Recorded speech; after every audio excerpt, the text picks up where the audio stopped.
I was thinking about how they tried to prevent getting ill. And every autumn, as soon as we'd finished summer holidays and went back to school for the autumn term, my mother would make us a camphor bag. Now this was a piece of soft material about 3 inches square, and in it she'd put a square of camphor, and she'd draw the top up and then leave a long loop which she put round your neck, and you wore that underneath your clothes against your chest, you see.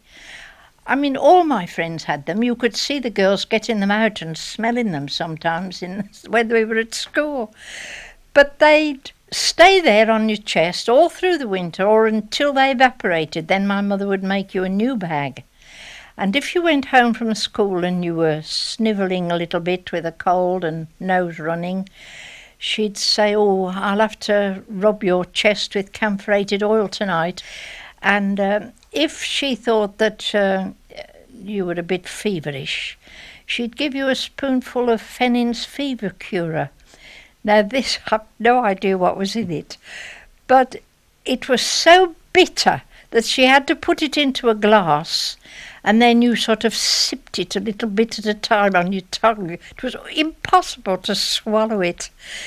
It was awful, but it seemed to do a little bit of good. Mother thought it did anyway.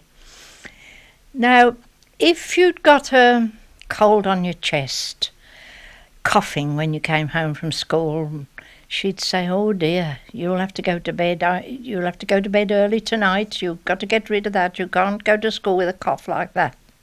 Well, she'd take us to bed. You see, we'd go to bed early, and then she'd cut a piece of brown paper about 6 inches square, and she'd hold it in front of the fire until it was really hot, and then she'd spread it with goose oil, and she'd come upstairs and put it right onto your chest hot. Oh dear. But anyway, whether these things did any good, I've no idea. But she was very careful. If we got up in the morning and we seemed off colour, and she'd look at us, and she could tell if she hadn't got a thermometer, but she could tell if you'd got a high temperature. And she would say, "You're not going to school today," and she'd examine us for spots. Of course, if there were any spots, then that was it. You'd got to go to bed immediately. And we always went to bed in my mother's bed. My mother's bedroom was the sick room. We always went into my mother's bed. You see, my father working nights, he didn't need the bed in the night time, but as soon as she saw spots, or if we'd got a very sore throat, then that was always the doctor. She would write a note, and the children on the way to school would go up to the doctor's and put the note through the letterbox. The doctor would come and examine you, and he'd say, "Oh, it's measles," or it's tonsillitis, or something. And he'd say, "Well, come up for some medicine, send up for some medicine, and it'll be ready by 2:00. The doctor walked. Nowadays, of course, the doctor would arrive in a car, but thinking about it since, I thought, well, he must have had hundreds of patients, really, that he saw in a week, and he had to walk to every house, and carried his bag with him, you see, and he'd come, and he'd always be pleasant and cheerful, and if he came one day, he'll say, "I'll pop in again tomorrow to see her." But if it was measles, then you had to have the curtains drawn so that it didn't affect your eyes in any way. And if you were hot, the doctor would say, give her plenty to drink, you see. Well, of course, there wasn't any squash or lemonade or mineral water, anything like that. You couldn't go and buy a bottle of Lucozade because they hadn't been invented, I don't think, then. But my mother would bring a jug of water upstairs on the table by the side of the bed, and she would make a piece of toast. She'd toast the bread until it was brown, and then she'd put it into the jug of water, and you drank toast water, we called it. I mean, it hardly altered the taste of the water, just a little teeny bit, not much. But we used to think it was wonderful when we'd got a jug of toast water. And then you'd perhaps be very hot and head, and she'd go downstairs and she'd come back with a saucer full of vinegar, and she'd cut some pieces of soft cloth about 2 inches by 6 inches, and she'd soak one in this vinegar and then squeeze the vinegar out, and then she'd open the rag and put it across your forehead. Oh, and it was marvellous. The cold of that on your forehead was absolutely wonderful. Of course, there was no penicillin, aspirins or paracetamol or anything like that to bring your temperature down. You just sort of got to get on with it.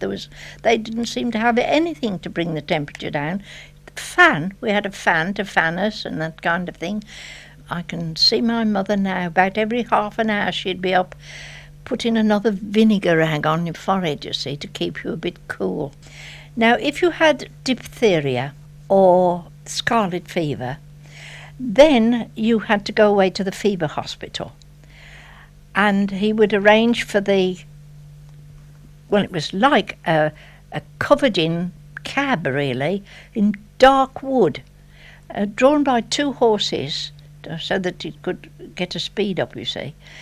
And they'd come for you, and there'd be a nurse in this cart, like a cart really, and they'd come out, you see, and put a blanket round you and take you.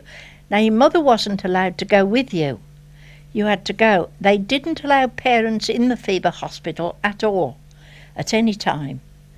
So once the child had gone, you wasn't in contact with it at all. And it was bad for the child, really. Now, I had a little cousin named Albert. He was 6 and he caught diphtheria. And the nurse came into the house and put a blanket round him, and he screamed. He didn't want to go with this nurse. He wanted his mummy to come, you see. But they had to go off. And the last she saw of that little boy was screaming his head off, wanting his mummy. Before 3 hours were over that day, he was dead. She was so upset. Of course, her husband had gone to work. She came to my mother's to tell my mother and weep on my mother's shoulder. And she said, I want to go and see him. I must go and see him. I want to go to the hospital. They must let me see him. So my mother said, well, never mind. I'll come with you. So they went to the hospital, but they wouldn't let them in. But they directed them up a passageway where there was a window in the wall. And they had to stand there by that window while they brought this little dead boy, he was 6, and stood him in front of the window for them to look at. Now that mother wanted to touch him, to kiss him, to hold him, but no, she could only see him through this glass window. I mean, for years afterwards, my mother said it was heartbreaking, it was terrible. Of course, his mother was nearly in hysterics. She was so upset. She wanted to hold the little boy, but it was no good. But you see, diphtheria was such a deadly complaint that they had to be so very, very careful. Once a child had got it, I mean, it was almost sure they would die with diphtheria. It was one of those sort of complaints that they hadn't any cure for at all.